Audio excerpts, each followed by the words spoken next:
네, 안녕하십니까. 수서 가장에 대해서 오늘 말씀을 드리려고 뵙게 된 유승민입니다. 애도의 문집 수서 가장에 대하여 강의를 시작하도록 하겠습니다.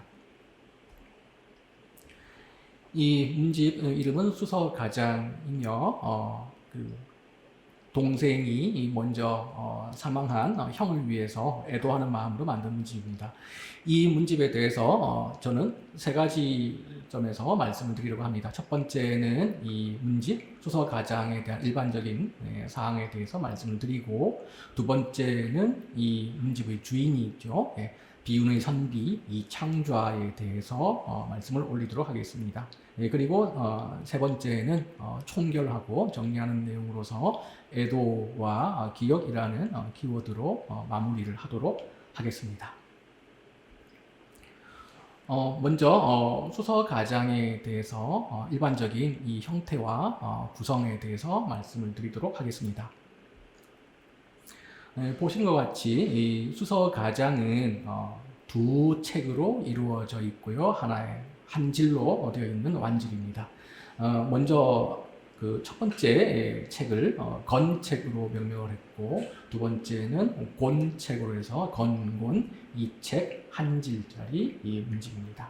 그래서 전체가 완성된 한 질이기 때문에 완질본이라고 이야기를 하고요. 그리고 이 건책과 곤책, 이 책당 총 이 안에는 5권으로 구성이 되어 있습니다.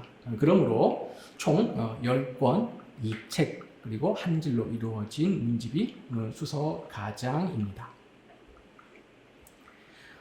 이것은 지금 수서 가장의 건책의 표지, 앞표지와 뒷표지입니다. 상태는 매우 좋은 상태로 현재까지 남아 있습니다. 이 수서 가장의 표지에는 보시는 바와 같이 약간의 행기가 있는 해서로 수서 가장이라는 표제를 적었고, 그리고 그 오른쪽에 이 책의 내용을 이렇게 나열을 했습니다. 그래서 1고부터 시작을 해서 여러 가지 종류의 글을 문체별로 나누어서 수록을 하고 있습니다. 네. 이 수서가장 건책의 내용을 먼저 보시면은, 표지 보시면은 이렇게 하나, 둘, 셋, 넷, 다섯 개의 구멍을 뚫었습니다. 이게 바늘로 찔러서 만드는 것이기 때문에 오침이라고 부르고, 이 구멍으로 끈을 메었기 때문에 이 책은 선장이라고 할 수 있습니다. 그러므로 오침 선장본인데, 그 오침 선장본은 조선시대 특히 조선 후기에 거의 모든 문집들은 이 오침 선장본을 채택하고 있습니다. 실제로 책을 맨 끈을 보더라도 아주 튼튼하게 잘 묶어져 있고 한 번도 풀어진 흔적은 없어 보입니다. 그래서 매우 상태가 좋은 상태로 보존이 되어 있었고요. 그 건책에 다시 이제 표지를 보고 계십니다. 이 표지 뒷면에는 보시는 바와 같이 수서 유거라고 하는 예서로 쓴 글씨가 보이고요. 물론 그 앞쪽에는 그림이 들어 있습니다. 이건 좀 더 이따가 말씀을 드릴 것이고요. 왼쪽에 보시는 바와 같이 수서 보시면 이렇게 수서 유거라고 쓴 것이고, 보시는 왼쪽 방향에는 여기 보시면 수서 가장 수서라고 해서 원래 이 자리는 서문이 들어가야 할 자리였습니다. 근데 보시는 바와 같이 서문은 공백으로 남아 있습니다. 이것에 대해서는 여러 가지로 추측을 해보고 유추를 해볼 수 있는데, 아마도 그 서문의 원고를 마련하지 못했거나 혹은 이 완성된 시점에서 아마 완성되지 않아서 하는 수 없이 아마 이 전체적인 서문은 아마 그냥 빠뜨린 채 이 책을 완성을 하는 것이 아닐까 싶습니다. 그 다음으로 넘기게 되면은 이제 오른쪽 페이지는 그 서문이 원래 있던 자리고, 그리고 왼쪽에 보시는 것처럼 총목차가 들어 있습니다. 그런데 눈여겨볼 것은 권지 1부터 모두 10권으로 이루어져 있다고 말씀드렸는데, 권지 1은 일고 시문이라고 해서 이것은 이창좌가 남긴 시문을 모은 것입니다. 그 이후 권 2부터는 부집이라고 해서 오늘날 개념으로 한다면은 부록과 같은 그런 개념인데 여기에 제문부터 시작해서 여러 가지 문체의 글들이 실려 있는데 이 글들의 모든 그 글들의 중심 키워드는 이창좌이고 이창좌를 향한 애도의 마음이 키워드로 들어가 있습니다. 네, 그래서 이제 권 10, 4장까지 이루어져 있고, 그 이어서, 보시는 바와 같이 이렇게 수서, 1고 소서라고 해서 권 1은, 이창좌의 유고의 그 글들을 모아놓은 것이기 때문에 수서 1고라고 하고, 여기에 붙임 서문이라서 작은 서문이라고 해서 소서라고 쓰고, 요 서문을 쓴 사람은, 지은 사람은 바로 이창좌의 그 동생인 이창급이 이 서문을 썼습니다. 그 서문에서 우리가 조금 눈여겨볼 바가 있는데 지금 보신 바와 같이 이 부분입니다. 아, 내가 형님의 상을 당하고 그의 시문을 보고자 했다라고 했으니까 이 서문 내용대로만 본다면은 이 책의 출발점이 바로 이창좌의 죽음 직후라는 사실을 알 수 있습니다. 따라서 1752년에 이창좌가 사망을 했다는 사실은 분명으로 따라서 이 책의 이 문집의 편찬을 기획한 시점은 1752년 연말쯤이었다고 보아도 무방할 듯합니다.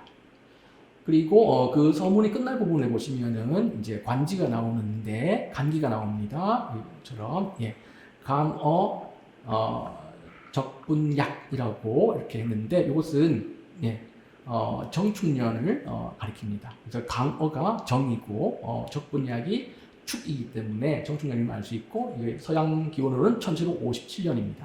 그리고 중춘지월이라고 했기 때문에 이것은 음력 2월에 해당합니다. 따라서 우리가 알 수 있는 것은 1757년 2월 달에 이 서문이 완성되었다고 할 수 있으므로 따라서 이 전체적인 이 수서 가장 전체 문집도 이 무렵에 1752년 2월 무렵에 완성되었다라고 추론을 할 수 있습니다. 따라서 이 문집은 1752년 겨울 동짓달에 시작했다고 볼 수 있는데 연말에 시작을 해서 1757년 2월에 완성되었으므로 해수로는 5년이지만 실제로 걸린 기간을 보면은 약 만 4년 정도의 기간 동안 이 문집은 제작되었다라고 볼 수 있습니다. 그러므로 이 문집은 1750년 동짓달에 이창좌가 사망을 했고 1757년 2월에 이창급이 서문을 완성했으므로 따라서 아우였던 이창급이 형의 그 상례 동안에 장례를 치르는 기간도 물론 포함되긴 합니다만은 그 상례 기간 동안에 제작을 했음을 우리가 알아볼 수 있습니다. 자, 그러면 이 건책의 구성을 좀 더 자세히 보도록 하겠습니다. 건책은 크게 두 부분으로 나뉘는데 하나는 아까 먼저 보신 것처럼 권 1에 있는 일고입니다. 이것은 고인의 시문을 모은 것이고요. 뒷부분은 고인을 기리는 시문들입니다. 그래서 권 2에는 제문, 권 3에는 만사, 권 4에는 지명, 묘지 같은 것들이고요. 권 5에는 비기류를 위한 공간을 마련해 놓았습니다.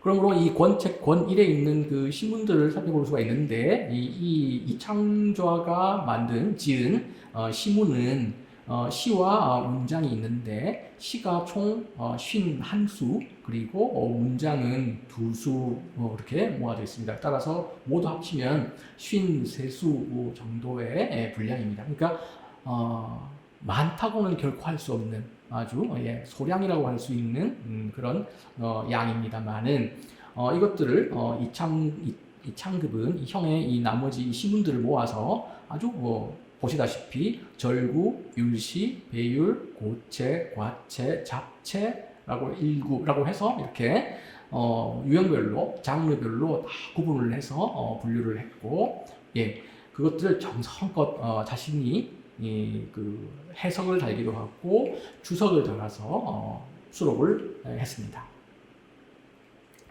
자, 그리고 곤책의 구성도 말씀을 드리도록 하겠습니다. 곤책은 건책보다 조금 복잡한데 첫 번째는 권 6에는 유사라고 하는 큰 제목 하에 이 가문의 이창좌까지 내려오는 가문의 그 세대의 계보에다가 쭉 밝혀놓았습니다. 근데 재미있는 것은 이 이창좌가 태어나서 얼마 안 돼서 그 자신의 집안인 다른 분에게 입적이 됐습니다. 그래서 이 이창좌는 계보상, 족보상으로 아버님이 따로 있고 그리고 생부가 따로 있었습니다. 그래서 이 세계도를 보시면은 세계를 보면은 그 양쪽 깃발을 모두 다 실어놓고 있습니다. 그리고 그 뒷부분은 이창좌의 일대기라고 할 수 있는 일대기인데 유사입니다. 그러니까 하나하나의 낱낱이 어떤 사건들을 쭉 기술을 하고 있어서 제가 개인적으로 생각할 때는 이 권육에 있는 유사가 아주 그 매우 의미 있고 재미있는 내용이라고 생각을 합니다. 자, 그리고 권 7에는 원래 행장이 들어가야 되는데 역시 행장도 이 수서가장의 서문처럼 원고가 완성되지 않은 것 같았습니다. 그래서 요 권 7은 공백입니다. 현재. 그리고 지금 보신 것처럼 공백 상황을 볼 수가 있고요. 그리고 권 8은 소전입니다. 전기인데 이것은 이창좌의 전기를 일대기를 썼습니다. 이것은 이창급이 쓰지 않았고 그 자기의 일가이 대신 썼습니다. 권 9는 애사인데 이것은 이제 추모하는 운문과 그리고 이제 운문 한 편 한 편마다 매 수마다 그 앞에는 서문이 이렇게 달려 있는 완결된 형태의 애사들을 담고 있습니다. 그리고 권 10은 뇌장이라고 하여서 이건 덕행을 기리는 산문들입니다. 그래서 여기는 이제 집안의 어른들을 포함해서 아주 절친하게 지냈던 이웃 사람들 혹은 어떤 선배들 이런 사람들 친구들의 그 사람들의 글들을 얻어서 모두 실었습니다. 자, 그리고 먼저 말씀드린 것처럼 이 건, 곤 두 책은 모두 서두의 그림으로 이렇게 장식을 했습니다. 그래서 지금 이 사진은 사실은 이제 이건 그 면을 펴졌기 때문에 그런 것이고 이것은 그림이 한 면, 글씨가 한 면에서 한 장을 이루고 있습니다. 그래서 이렇게 그림이 있고 다음 곤책에는 수서 한행이라고 하는 그림이 역시 장식으로 들어가 있습니다. 자, 그러면 이제부터 이제 비운의 선비 이창좌에 대해서 말씀을 드리도록 하겠습니다. 이창좌는 1727년에 태어나서 1752년 한겨울에 섣달에 세상을 떠났습니다. 이창좌는 그 가장 가까이 지냈던 것은 2살 터울 아우였던 이창급이었던 것 같습니다. 나이 차이는 2살 차이 나는데 이들의 형제는 이 두 사람을 포함해서 맨 위에 이창유, 그리고 이창좌, 이창급 아래로 다시 이창임, 그리고 이창윤 이렇게 다섯 오형제가 있었습니다. 이들의 그 생부가 된 사람은 바로 이춘재라고 하는 사람으로 1692년에 태어나서 1761년에 세상을 떠났으므로 이 아들 이창좌를 먼저 앞세우고 8년을 더 살다가 세상을 떠났습니다. 그런데 이 이춘재는 이창좌의 생부이면서 당시에 그 수서가장이 만들어질 때 당시에 판서벼슬을 지내고 있었습니다. 그리고 또 이분은 당색을 초월해서 아주 활발하고 넓은 교육관계를 맺었던 사람으로 또 유명한 분이기도 합니다. 이춘재의 그 위로 올라가게 되면 이언경이라고 하는 분이 이제 이창좌에게는 조부가 되는데 이분도 역시 마찬가지로 사관원의 대사관과 그리고 지재교를 지냈고 돌아가시고 나서는 이조판서를 증직받았던 그런 분이고요. 또 이창좌의 증조부로는 이정린이라고 하는 분이 또 있었습니다. 역시 증조부인데 이조 참판에 증직이 된 분입니다. 이렇게 쭉 올라가다 보면은 11대까지 올라가는데 11대 조상은 영해군 이당이라고 하는 분으로 이분은 이창좌의 11대 손이면서 세종대왕의 제 17번째 아드님입니다. 그리고 이제 시호는 안도봉이라고 하는 시호를 받은 분이기도 합니다. 가장 이제 돋보이는 사람은 사실은 이춘재라고 하는 인물입니다. 아까 말씀드린 것처럼 당색을 초월해서 매우 활발한 활동을 벌였고 이 18세기 문화사에서 이분의 또 하나의 가장 뚜렷한 어떤 족적이라고 한다면은 역시 당대 최고의 화가라고 이끌어지는 경제 정선과의 교류 관계입니다. 이에 대해서는 저 다음에 그 강좌를 참고를 하시면 되겠습니다. 자, 이런 그 이창좌에게는 많은 분들이 이제 영향을 미쳤습니다. 그래서 이창좌에게 이제 가장 영향을 많이 미친 인물 한다면 역시 그 부친인 이춘재가 될 것이고요. 이분 부친 말고도 예를 들면은 풍양조씨 집안의 조현명 같은 분은 이분은 이제 이창좌에게는 외가의 어른이 되는 분인데 조현명은 이창좌의 관례를 집전했던 분이었습니다. 그래서 영향을 많이 받았던 것으로 보이고 또 동시에 조기명 같은 사람은 당대에 아주 문장으로 유명했던 사람인데 이창좌는 이 조기명을 문장으로서는 아주 존경하며 따르고 싶다고까지 했었던 그런 인물이었습니다. 그리고 또 한 사람은 사천 이병년입니다. 이창좌에게는 시 창작에 있어서 스승으로서 여러 가지 조언과 역할을 해주셨던 분으로 남아 있습니다. 그리고 또 한 사람은 역시 정선입니다. 정선과는 이창좌는 회화 예술에 대해서 종종 토론을 했던 그런 사이라고 알려져 있습니다. 결국은 이렇게 이제 여러 각 분야의 인물들이 이창좌에게는 영향을 미친 것으로 보이지만 보시다시피 조현명도 이창좌가 세상을 떠나는 해에 세상을 떠났고요. 조기명은 훨씬 그 전에 1737년에 세상을 떠났고 사천 이병년도 이창좌와 거의 비슷한 시기에 세상을 떠났으며 경제 정서는 좀 더 생존했었지만 이분들이 모두 이창좌에게 길게 어떤 영향을 미쳤다고는 보기는 좀 어렵습니다. 하지만 아주 그 강렬한 어떤 인상을 남긴 것은 틀림이 없는지 이 문집에서는 여기저기에서 조현명, 조기명, 이병영 같은 사람의 이름들이 종종 언급이 되는 것을 볼 수가 있어서 영향을 미친 인물들로 이분들을 꼽을 수 있습니다. 먼저 그래서 그런 영향을 볼 수 있는 것으로 이창좌의 창작과 그의 논평에서도 볼 수가 있는데 한 가지 사례를 드리겠습니다. 그 유고에서 보시면은 이창좌가 지은 시가 하나 나오는데 이게 시 제목입니다. 시의 제목이 긴데 이 내용이 대략 이렇습니다. 좀 그 긴 사연을 가지고 있는데 이게 한마디로 말하면 어떤 것인가 하면 밤잠을 못 잘 정도로 좀 스산한 분위기를 느껴서 뜰에 나갔다가 그래도 떨리고 소름 끼쳐서 다시 들어왔다라고 하는 그런 내용이고 시도 그런 내용입니다. 이 시에 대해서 이 집안의 어른이었던 그 화강 이일제라고 하는 분입니다. 이 화강 선생이 뭐라고 했느냐면은 이 조카가 당나라 시인 이하의 그 한을 지니고 있으니까 이 친구가 느꼈던 그런 괴이함이라는 게 어디서 왔겠는가 하고 도리어 반문을 하는 것이 있고요.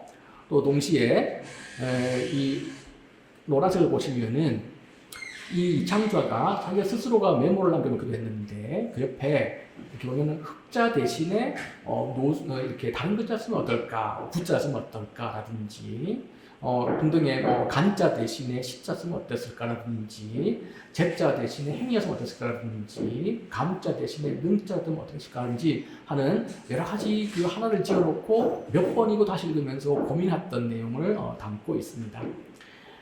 그래 이런 것들을 보면서 이제 옆에서는 이제 그 중간에 보시는 것처럼 경관을 그려서 아주 긴밀함을 얻었고 또 시상을 구성하되 아주 디테일한 미세한 요소까지 들어가는 점을 이렇게 또 드러내어서 칭찬을 하고 있는 면이 있습니다만은 아무튼 이런 평이 달려 있고요. 또 어떤 경우도 있느냐 하면은 소사라고 하는 시인데 여기는 사천 이병년의 평가가 여기 들어 있습니다. 이병년이 어떤 평가를 하냐면은 그 이병년은 이창좌의 시들을 여러 편을 쭉 보았던 것 같습니다. 그래서 예전에 지었던 추회라고 하는 시부터 여러 편들을 봤는데 이게 당나라 시의 경지에 들어갔다라고 평가를 했습니다. 그러니까 이 사람의 시는 당시에 영향을 많이 받았다고 하는 것을 볼 수가 있는데요. 근데 그 다음 말 참 재미있는데요. 재미있기도 하고 좀 슬프기도 합니다.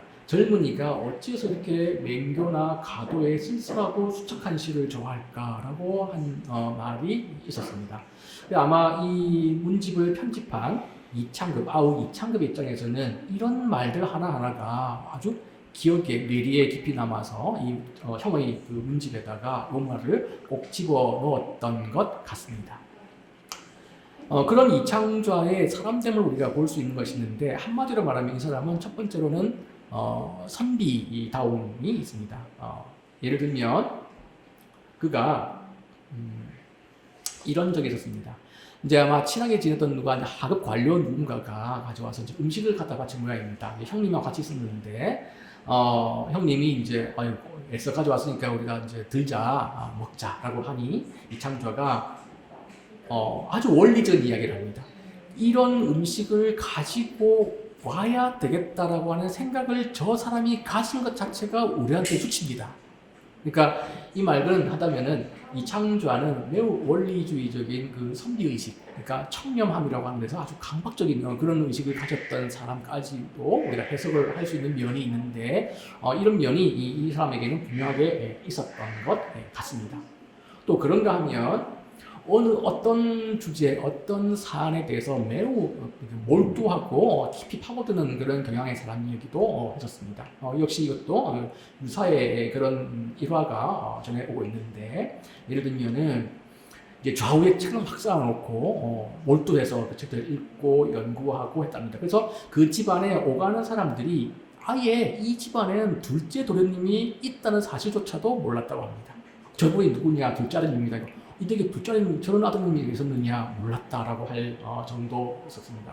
그런데 그렇긴 하지만 또 한편 우리가 주목해야 할 것은 그 마을의 아이들이나 혹은 스님이라고 하더라도 총명하고 문자를 알아서 이렇게 분위기가 남다른 데가 있으면은 자신의 책임은 따위는 아랑곳하지 않고 곁으로 불러다가 만나주었다라고 하니 천상의 어떤 분야에 깊이 파고드는 사람의 그런 자질을 갖춘 사람으로 우리가 평가를 해도 무방할 것 같습니다. 세 번째는 이 사람의 특징적인 면인데요. 아주 어릴 때부터 기억력이 좋았다라고 합니다. 보통 아이를 키워보시면 아시겠지만 보통 여간한 아이들을 다 어릴 때 보면 기억력이 좋은 것으로 부모를 깜짝깜짝 놀라기도 하는데, 이 창좌의 경우는 그것과는 좀 약간 또 결이 다른 면이 있었습니다. 이 유사에 역시 이런 일화를 전해주고 있었는데, 한번 보고 듣고 하면은 그냥 잊지를 않았다고 합니다. 그래서 그 어떤 이야기 주인공인 친구, 그 어떤 행위를 했거나 말을 했던 친구가 잊고 있었던 것도 이 창좌가 기억하고 있다가 이야기를 하니 그 당사자가 깜짝 놀라서 내가 그런 적이 있었느냐라고 하면 이 창좌가 몇 년 어디에서 자네가 이런 이야기를 했었다라고 해서 명확하게 어떤 기억하고 있음을 밝혀줌으로써 상대방이 깜짝깜짝 이렇게 놀라게 했다고 합니다. 그런데 이제 이런 점에서 우리가 한시 주목해야 할 부분은 이분이 워낙에 기억력이 좋아서 메모를 많이 남기지 않았다는 점입니다. 즉 시나 이런 것들을 문장을 짓는다고 하면 이 창작의 노트 같은 것도 있었으면 매우 좋았을 텐데, 이 사람은 원체 본인의 기억력이 좋아서 그런 기록물에 대한 필요성을 그다지 느끼지 않았다고 합니다. 그래서 남들이 와서 지어놓은 문장 같은 거 좀 보여주십시오라고 하면 머릿속에 있거나 뱃속에 있다라고까지 하면서 들려주고는 하는데, 입으로 이렇게 들려주고는 하는데 써놓은 것이 없어서 이게 나중에 이창급으로서는 이 문집을 꾸밀 때, 만들 때, 원고를 모을 때 아주 애를 먹었다라고 하는 것으로 하는 그 원인을 우리가 이해를 할 수 있게 됐습니다. 자, 또 하나는 수서거사라고 하는 이 호와의 관계인데, 실상 이 문집 어디에도 수서거사라고 하는 이 호의 연원에 대해서는 언급되는 것이 없습니다. 수서가 어디 지명인지 혹은 어떤 관념인지를 정확하게 알 수는 없는데, 이것에 약간은 어떤 단서가 될 만한 부분은 한 군데가 있어서 소개를 해드린다면은 이창급이 밝혀 적은 내용인데요. 이 사람은 원래 자신의 이름을 드러내는 것에 대해서 그다지 욕심을 내지 않았다고 합니다. 그래서 대신에 또 동시에 남이 자기를 또 지적하는 것도 끔찍하게 또 싫어했다고 했고요. 또 과거 볼 생각도 없었다라고 했고, 그냥 자기는 그냥 그 옛날에 그 시문을 짓는 사람으로 남겠다라고만 이렇게 했었고 했는데, 그래서 호도 안 썼다고 합니다. 그러다가 자신이 이제 그 기거하는 곳에 내가 수서거서라고 적어 놓았다고는 합니다. 그러니까 이게 어째서 내가 수서거서라고 한다는 말은 안 했지만, 이 동생 이창급의 기억에는 수서거서라는 말을 쓴 것을 기억하고 있어서, 그래서 이 동생은 이창급은 이 문집에 제목 붙일 때도 수서라는 두 글자를 살려서 썼다라고 한 것을 보면 아마 그 말년에 잠깐 썼던 호인 것 같습니다.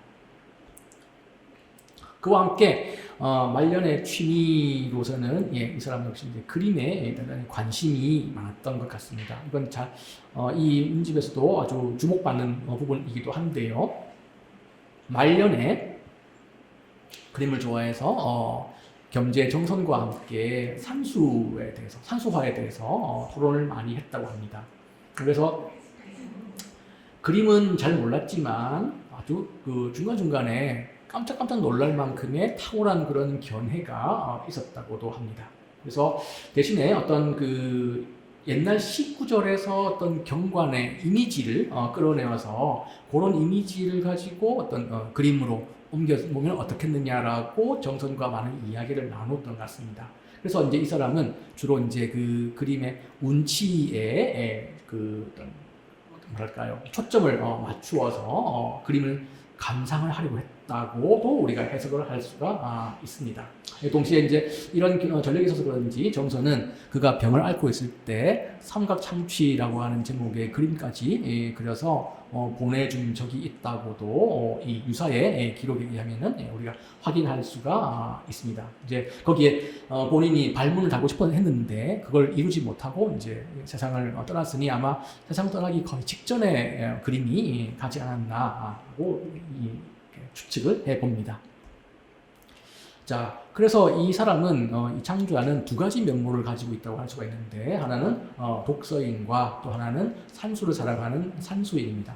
둘 다 보면 18세기 혹은 19세기 뭐 좀 올라가면은 17세기 조선의 그 문인들 선비들의 두 가지 어떤 행동 혹은 그 삶의 양상을 다 아우른다고도 볼 수가 있는데, 이 창주와도 거기서 벗어나지도 않을 뿐더러 아까 말씀드린 것처럼 어디 몰두해서 파고들면서 글을 읽는다든지 연구를 한다든지 혹은 겸재정선과 산수화를 테마로 놓고 이야기를 한다든지 하는 것을 보면 산수와 독서를 이 사람의 중요한 인간됨, 사람됨을 이야기할 때 중요한 키워드로 꼽을 수 있을 것 같습니다.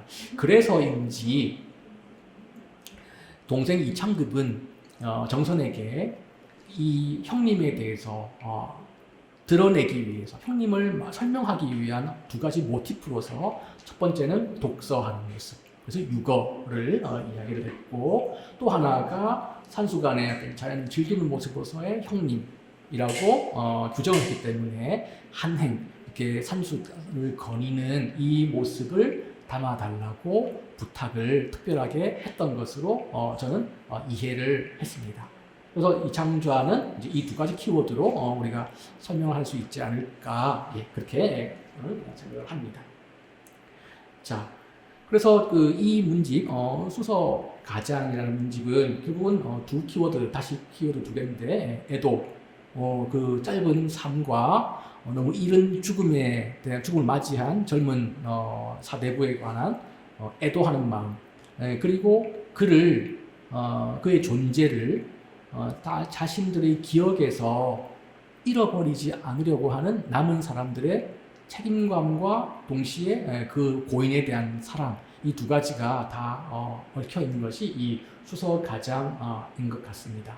그래서 그 발문에서 동생 이창극은 아까 말씀드린 것처럼 이 거사의 행적을, 이 사람이 어떤 사람이냐라고 하는 것을 알아보려고 하는 사람이 있다면 그 사람에게 자기가 도와주기 위한 가장 최소한의 혹은 가장 작은 방법 중에 하나로서 그림으로 그리고 싶었다라고 발문해서 분명하게 밝혀놓고 있습니다. 그것이 이제 집에 있을 때 독서하는 모습, 그리고 산수관을 거니는 모습, 이제 이 두 가지로 이 형님을 뭐랄까요, 기억하는 키워드로 만들었던 것이죠. 또 역시 그 연장선상에서 이창급은 이 문집을 통해서 그를 드러내려고 하는 것은 아니다. 이것은 이제 사실은 그 고인이 스스로가 드러나는 것을 그다지 즐거워하지 않았다라고 하는 그 고인의 유지를 받들려고 하는 그런 의도를 담은 말이기도 합니다. 하지만 후생 자제들이 이 거사를, 형님을 알지 못한다면 이것은 너무나 슬픈 일일 것이다 라고 하여서 이 문집을 만든 가장 원초적이고 가장 원리적인 의도 혹은 어떤 감정 상태 그리고 태도적인 면, 모든 면을 요 한 문장, 요 두 문장에 이창급은 다 담아냈다고 볼 수 있겠습니다. 이것은 마치 우리가 잘 알고 있다시피 거창하게 생각한다고 하면 한나라 때 사마천 사람이 열전을 만들면서 그 열전의 주인공들이 자신과 같은 역사가가 아니면 인멸되어서 그 이름이 남지 않는 것은 참 슬픈 일이지 않겠느냐라고 했던 것하고도 연장선상에 있으며, 사적으로는 너무나 안타깝게 일찍 저버린 자신의 친형에 대한 깊은 사랑, 그 사랑에 비례한 만큼의 애도, 그리고 그 애도만큼의 기억의 필요성, 그리고 그 기억의 필요성을 충족시켜 줄 수 있는 어떤 매개체가 무엇이었을까 라고 하는 데까지 생각을 아마 했던 것 같고, 그러기 위해서는 고인의 글, 그리고 고인 주변 사람들의 글, 거기에 시각자료인 그림까지 포함시켜서 이 문집 전체를 꾸민 것으로 우리가 이해할 수 있겠습니다. 따라서 이 수서가장이라고 하는 것은 그냥 흔히 볼 수 있는 조선시대 문집과는 좀 성격이 다른 면모가 있습니다. 방금 말씀드린 것처럼 이것이 이제 고인이 된 젊은 사대부에 그다지 많지 않은 시문을 모았기 때문에 어떤 문헌 자료로서의 어떤 역할을 한다면은 분명히 약점이 있다고도 할 수 있습니다. 그러나 그렇지만 지금까지 말씀드린 것처럼 18세기의 그 문인들의 문화 속에서 또 깊이 자리 잡고 있는 그 사람 본연의 그 인간 자체에 대한 그 애정과 그리고 그를 기리려고 하는 그 마음의 태도, 그것의 실천, 그것의 방법으로서 이 수서가장은 매우 큰 의미가 있는 문헌 자료라고 생각을 합니다. 예, 저는 이 수서가장에 대해서는 여기까지 말씀을 드리도록 하겠습니다. 예, 이제 뒤이은 강의를 기대해 주십시오. 감사합니다.